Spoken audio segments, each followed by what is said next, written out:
नमस्कार दोस्तों, मेरा नाम है सुनील सैनी और आज की इस वीडियो में हम पॉलिटी का अध्ययन करेंगे। पॉलिटी यानी कि राजनीति। राजनीति के अंदर जो भारतीय संविधान है वह कैसा है, इसके अंदर एक नागरिक के क्या कर्तव्य है, नागरिक का संविधान के प्रति क्या कर्तव्य है, ये सभी हम इस पॉलिटी के अंदर पढ़ेंगे। तो पॉलिटी के अंदर जो हमारा भारतीय संविधान है, इसका जो निर्माण करता है ये डॉक्टर भीमराव अंबेडकर है। जी हैं, कौन है? डॉक्टर भीमराव अंबेडकर जी। तो डॉक्टर भीमराव अंबेडकर जी को हमारे भारतीय संविधान को बनाने में 2 वर्ष 11 माह और 18 दिन का समय लगा था। इस समय इन्होंने संविधान के कुल 22 भाग बनाए थे, अर्थात कि जो संविधान है इसमें 22 लेसन बनाए थे। हम भाग को लेसन मान के चलते हैं यहाँ पे। तो इसने 22 लेसन बनाए थे और इन 22 लेसनों में कितने आर्टिकल थे? यानी कि भाग बोले तो यहाँ पे आर्टिकल बोल सकते हैं, भाग बोले तो यहाँ पे क्या बोल सकते हैं? आर्टिकल। तो इस 22 भागों में 395 आर्टिकल हैं। हालांकि इसके अंदर जो कैक है ये वाले मिला के ये 400 से बाहर के जाए, 400 से प्लस जाएंगे, वो मैं यहाँ पे नहीं लेके चल रहा हूँ। यहाँ पे जो न्यूमेरिकल वैल्यू है वो ही ले रहा हूँ। तो यहाँ पे आर्टिकल कितने हो जाएंगे? 395। यहाँ पे हम इन जो भाग हैं उनको हम मानते हैं यहाँ पे लेसन। क्या मानते हैं? लेसन मानते हैं। और आर्टिकल को मानते हैं इन लेसनों का पेज नंबर। क्या? जो पेज नंबर जैसे किताब आती है उसमें एक पार्ट होता है और उस जो पार्ट है वो ये मतलब इतने नंबर पेज से इतने नंबर तक चलता है, वैसे ही हम यहाँ पे भाग और पार्ट आर्टिकल को लेके चलेंगे। तो 22 भाग में हम पहले भाग को देखेंगे आज इस वीडियो के अंदर और बाकी के अगले वीडियोस के अंदर देखेंगे। तो पहला भाग देखते हैं हम।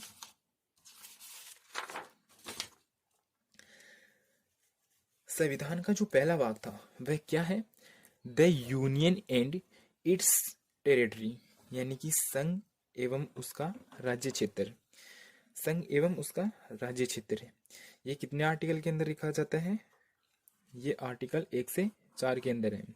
यानी कि 1 से 4 के अंदर राज्य और उसका क्षेत्र कहाँ तक है, उसकी शक्तियाँ कहाँ तक लागू है, वो आर्टिकल 1 से 4 के अंदर आता है और भाग फर्स्ट में आता है। तो इसमें देखते हैं आर्टिकल फर्स्ट। आर्टिकल फर्स्ट में हमें 3 बातें बताई गई हैं। पहली बात क्या है कि भारत है वह राज्यों का संघ है, यानी कि भारत है वो राज्यों का संघ यानी कि यूनियन है, एक संगठन है। दूसरी बात क्या है? जो राज्यों को पहली अनुसूची में रखा गया है, जो राज्य हैं उनको पहली अनुसूची में रखा गया है, पर इस सूची के अंदर राज्यों का वर्णन नहीं किया गया है। इनको अलग डायरेक्शन देके एक अलग पार्ट बनाया गया है। तो इसमें जो राज्य हैं वह कितने प्रकार के हैं, तीसरे पार्ट में ये बताया गया है आर्टिकल फर्स्ट के अंदर। तो भारत में कितने प्रकार के राज्य हैं? 3 प्रकार के राज्य हैं। एक तो है स्टेट जिसकी संख्या वर्तमान में 28 है। दूसरा है यूनियन टेरिटरी यानी कि केंद्र शासित प्रदेश जिसकी संख्या वर्तमान में 8 है। और तीसरा है राज्य क्षेत्र जो कि भारत के पास अभी तक नहीं है। ये तो है आर्टिकल नंबर फर्स्ट। अब आते हैं article number second. Article number second में क्या है कि जो संसद है वह राष्ट्रपति की पूर्व अनुमति सूचना पर किसी भी देश अथवा राज्य को भारत में मिला सकती है। जो संसद है वह राष्ट्रपति को सूचित करके कोई भी विदेशी या विदेशी राज्य है उसको भारत में मिला सकती है। इसके लिए जो राष्ट्रपति है वो हस्तक्षेप नहीं कर सकता है। संसद केवल राष्ट्रपति को सूचित करेगी कि हम उस देश या उस देश के उस राज्य को हमारे देश में मिला रहे हैं। तो ये हो जाता है आर्टिकल नंबर सेकंड। और इसमें आता है हमारा सिक्किम। जो सिक्किम है उसको 15 मई 1975 को, कब? 15 मई 1975 को भारत में मिलाया गया था। अब सिक्किम है भारत में मिलाने के लिए इसको संविधान में 2 संशोधन किए गए।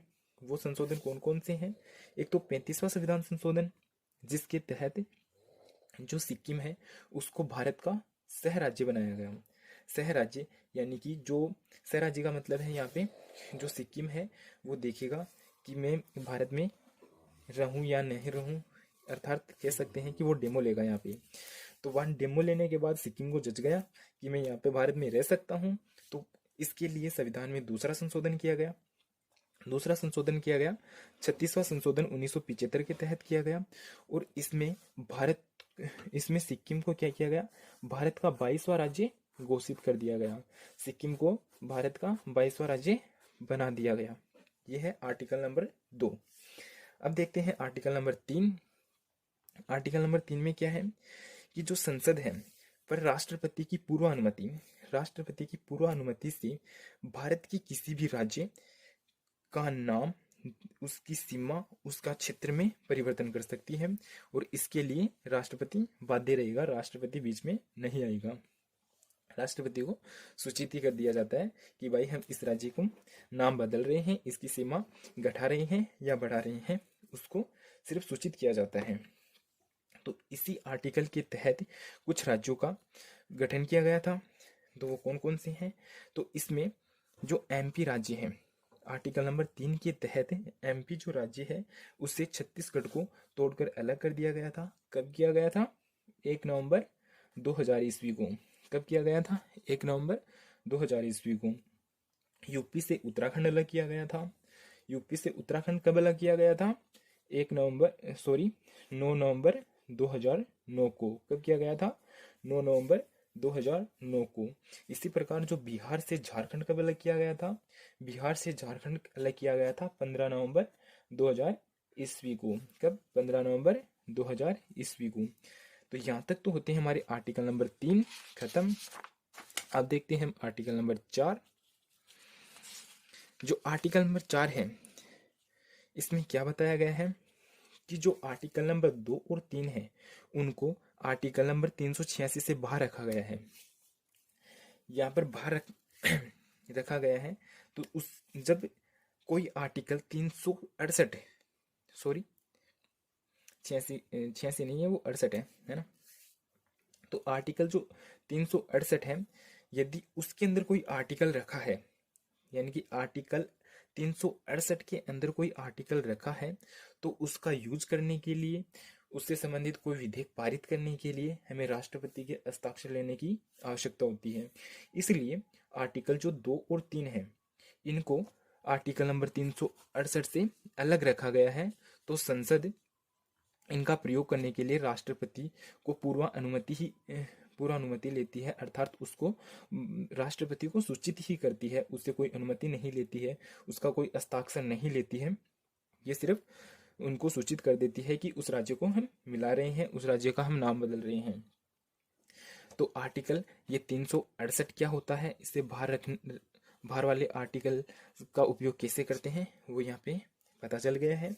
अब आर्टिकल नंबर जो 4 है उसमें जो कुछ जो हाईलाइट है, यानी कि कुछ जो छुपी हुई बातें हैं, वो कौन कौन सी हैं कि जो इसमें जो संसद के जो सदस्य हैं उसका 50% बहुमत से भी हम किसी भी राज्य का नाम परिवर्तित कर सकते हैं या फिर उसकी सीमा को बढ़ा अथवा घटा सकते हैं। तो उसमें कितने बहुमत करवाना चाहिए? 50% बहुमत होनी चाहिए उसके पक्ष के अंदर। जब 50% बहुमत आ जाते हैं तो राष्ट्रपति इसके लिए बाध्य हो जाता है, राष्ट्रपति इसमें कुछ भी नहीं कर सकता है। तो संसद में टोटल मत कितने हैं? संसद में टोटल मत है 542, और 542 का आधा कितना होता है, यानी कि 50%। 50% हो जाता है 2/7 लगभग 3,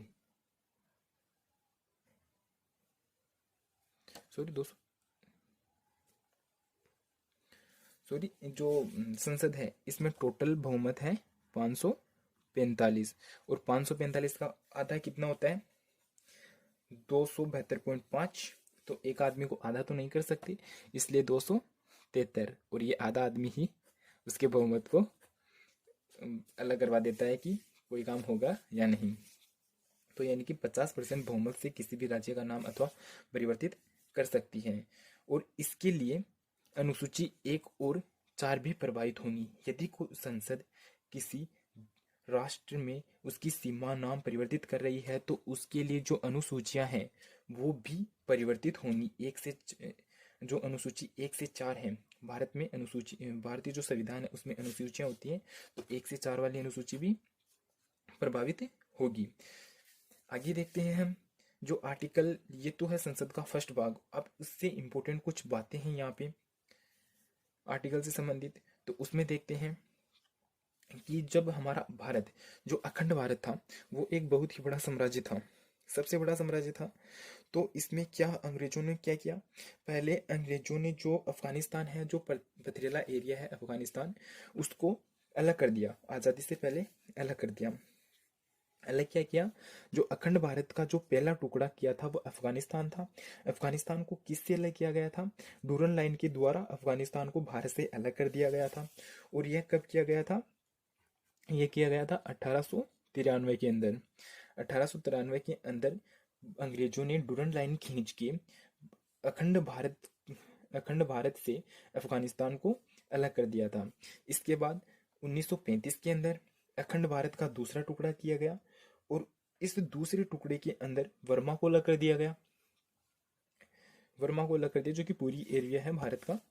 और इसके पश्चात अखंड भारत का तीसरा टुकड़ा, जो कि पाकिस्तान, 1947 के अंतर्गत अलग कर दिया गया, क्योंकि यहाँ पर पाकिस्तानों पे मुसलमानों की संख्या ज़्यादा थी। और इसी को देखते हुए जो रेडक्लिफ नामक वैज्ञानिक थे, कार्ल रेडक्लिफ, उसने मुस्लिमों को की संख्या को देखते हुए भारत से तीसरा टुकड़ा और चौथा टुकड़ा, और इनका टुकड़ा करने का जो पॉइंट था वो क्या था, वो थे पुलिस स्टेशन, यानी कि जो थाना चौकी थी, उन थाना चौकियों को पॉइंट करके, मान लो कि ये इधर अपना भारत है, तो यहाँ पे ये पुलिस चौकियां हैं, तो इन पुलिस चौकियों को मिलाते हुए एक लाइन खींच दी। तो इधर वाला तो कर दिया इन्होंने पाकिस्तान, और इधर वाला कर दिया इन्होंने भारत। इसी प्रकार जो पश्चिमी बंगाल है, जिसे पूर्वी पाकिस्तान के नाम से भी जाना जाता था पहले, अब तो बंगाल के नाम से जानते हैं, तो उसको भी पुलिस चौकियों को मिलाकर अलग कर दिया गया।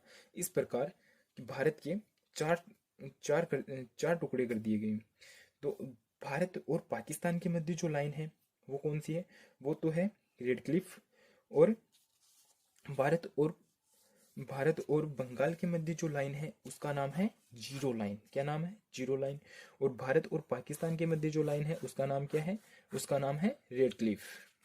तो ये क्लियर हो गया यहाँ तक। अब आगे देखते हैं हम,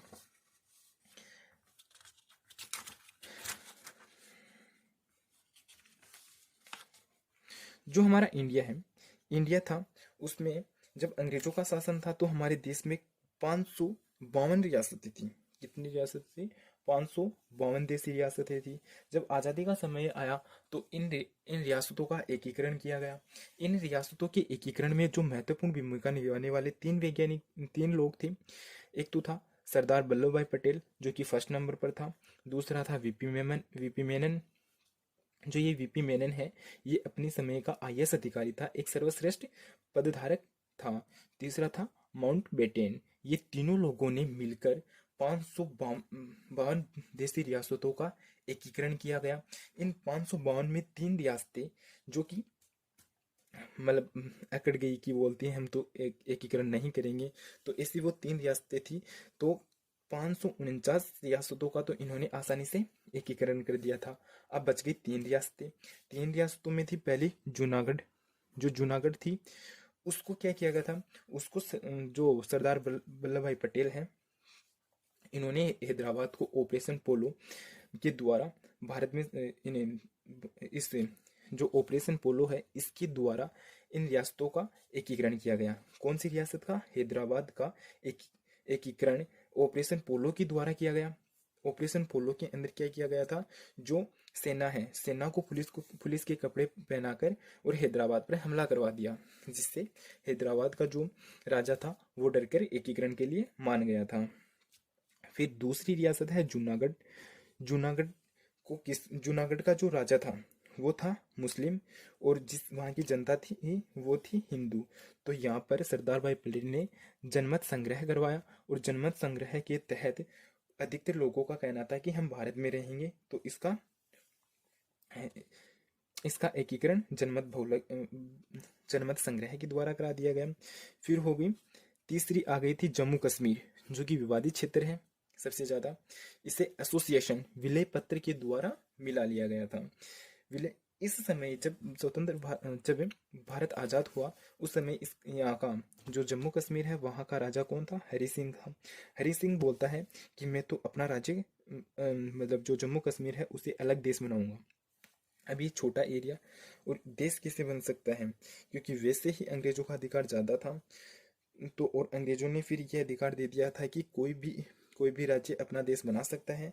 तो ये राजा हरि सिंह है, ये मान नहीं रहा था कि बोलता है कि मैं तो अलग अलग राज्य बनाऊंगा। इसी का फायदा उठाते हुए पाकिस्तान ने जो पाक एरिया है ना, वहां से होते हुए जम्मू कश्मीर को घेरने लग गया। वहां से घेरने लगा क्योंकि जम्मू कश्मीर की जो अधिकतर आबादी है वो मुस्लिम है और यहाँ का राजा था हिंदू। तो घेरने लगा, तो वहां से ये हरि सिंह भागता भागता आया था यहाँ पर पटेल पटेल भाई साहब के पास, और उन्होंने बोला कि मुझे बचा लो। तो वहां से सरदार पटेल ने इसे साइन करवाए कि जनमत संग्रह विलय पत्र पर तुम हस्ताक्षर करो, फिर हम आपकी मदद करते हैं। तो इसके द्वारा हरि सिंह यहाँ पे विलय पत्र पर स्वीकार कर लिया और इसे भारत में मिला लिया गया। कब मिलाया गया था? 26 अक्टूबर 1947 को जम्मू कश्मीर को भारत में मिला लिया गया था। इसके लेट करने के कारण जो भारत का जो इसका कश्मीर का जो पाक एरिया ही है, POK, ये जम्मू कश्मीर का एरिया था जिस पर अभी पाकिस्तान अधिपत्य जमा रखा है कि ये मेरा है। तो ये उसी टाइम घेर लिया था। फिर यहाँ से भारतीय सेना आई और उन लोगों को यहीं पे रोक दी। अब देखते हैं जब हमारा देश आज़ाद हुआ तब, यानी कि हमारा देश जब आज़ाद हुआ तब उस समय ये 1951 के अंदर भारत में 4 राज्य थे। भारत में 4 राज्य थे, अर्थात राज्यों के जो टाइप थे वो 4 प्रकार के थे। पहला टाइप क्या था? जिन्हों ABCD में बांटा गया था। पहले टाइप ए में कौन आता था? ब्रिंसली, ये ब्रिटिश ब्रिटिश प्रिंसलिटी है ना, यानी कि विदेशी रियासतें इसके अंदर आती हैं, विदेशी रियासतें। फिर बी के अंदर कौन आती है? देसी रियासतें जिन्हें प्रिंसलिटी कहा जाता है। तीसरे में आती है कमिश्नरी क्षेत्र, और चौथे में आता है यूटी क्षेत्र। यूटी यानी केंद्र शासित प्रदेश। इस समय केंद्र शासित प्रदेश एक था।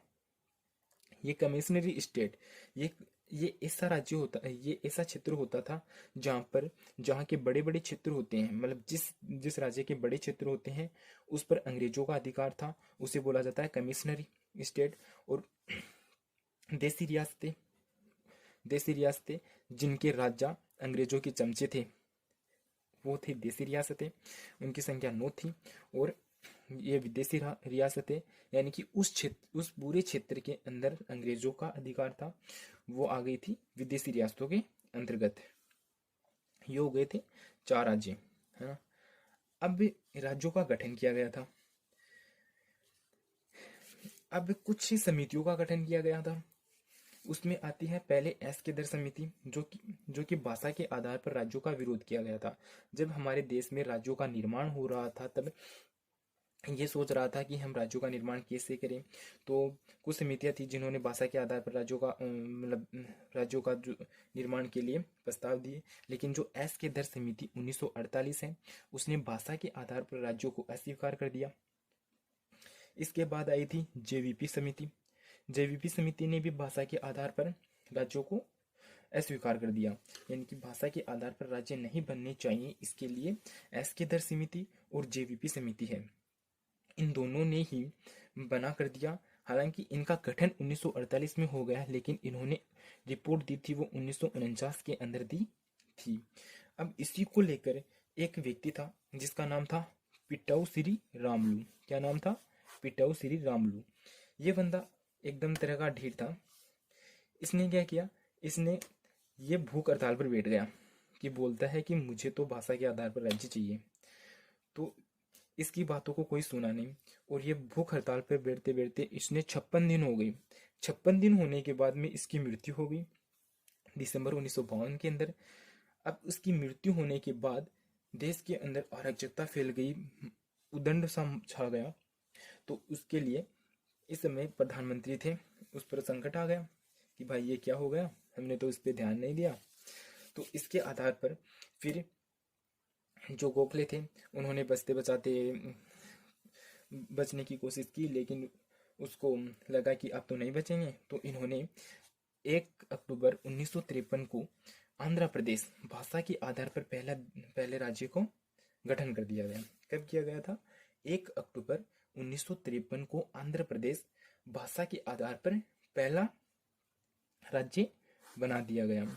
यहाँ से क्वेश्चन आता है कि ये क्वेश्चन आता है कि भाषा के आधार पर पहला राज्य कौन सा बना था, तो वो आता है आंध्र प्रदेश। कब बना था? 1 अक्टूबर 1953 को।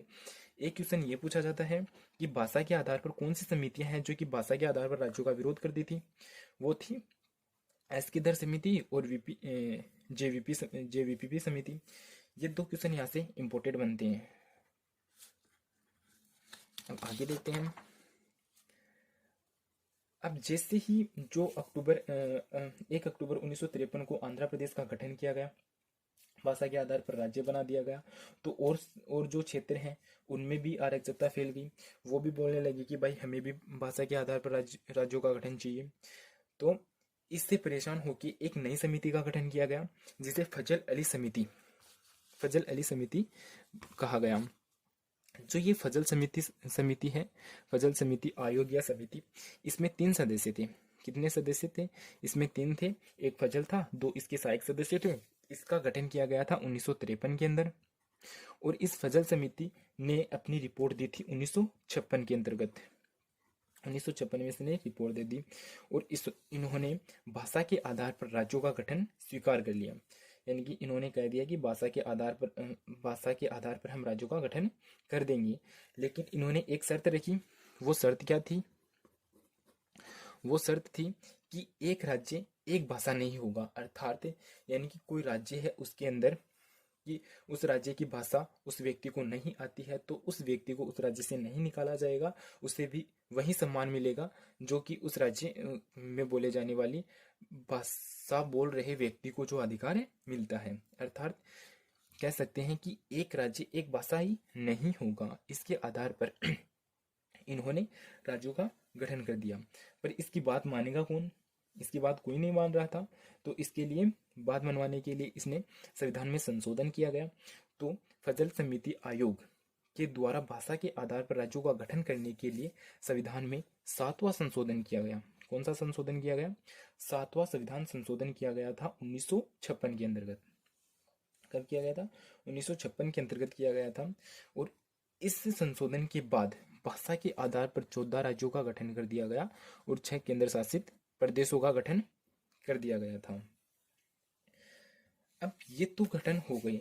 अब यहाँ पर एक बड़ी समस्या और आ गई कि जो हमारे देश में था एक एरिया जो कि Patiala east Punjab state union नाम से था। किस नाम से था?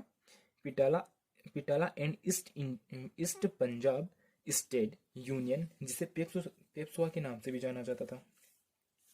इसका जो बंटवारा करने के लिए एक समिति का गठन किया गया था। उस समिति को 1966 के अंतर्गत बनाया गया था। कब बनाया गया था? 1966 के अंदर बनाया गया था। उस समिति का नाम क्या था? शाह आयोग। क्या नाम था? शाह आयोग। 1966 के अंतर्गत इस समिति का गठन कर दिया गया था। इस समिति ने क्या किया? जो पेप्सुआ है उसको जो पेप्सुआ है वो 4 भागों में विभाजित कर दिया। पेप्सुआ को किस आधार पर विभाजित किया गया था कि पेप्सुआ का जो भाग पेप्सुआ की जिस भाग में हिमालय आता है, जो पेप्सुआ होता है उस जिस भाग में हिमालय आता है उस भाग को तो हिमाचल प्रदेश घोषित कर दिया, हिमाचल प्रदेश में बांट दिया। और जिस भाग में हिंदी बोली जाती है उस भाग को हरियाणा नाम दे दिया, हरियाणा राज्य घोषित कर दिया। जिस भाग में पंजाबी बोली जाती है उस भाग को पंजाब नाम दे दिया। और जो पंजाब और हरियाणा का जो कॉमन एरिया है, पंजाब और हरियाणा का जो कॉमन एरिया है उसे यूटी घोषित कर दिया चंडीगढ़ को। जो ये चंडीगढ़ है ये पंजाब और हरियाणा के बीच का क्षेत्र है, तो इस दोनों के बीच के क्षेत्र को पंजाब और हरियाणा की यूटी घोषित कर दिया। तो इस प्रकार हमारे जो अखंड भारत है उसके 3-4 टुकड़े कर दिए, और वर्तमान जो भारत है उसमें 28 राज्य और 8 केंद्र शासित प्रदेश का निर्माण कर दिया गया। इस प्रकार आज जो वर्तमान भारत है उसके अंदर 28 राज्य और 8 केंद्र शासित प्रदेश हैं। इस प्रकार हमारा जो आर्टिकल जो संविधान का भाग फर्स्ट है वो कंप्लीट होता है। अब नेक्स्ट वीडियो में हम देखेंगे संविधान का सेकंड भाग। तो आज का वीडियो यहीं पे समाप्त होता है। थैंक यू दोस्तों।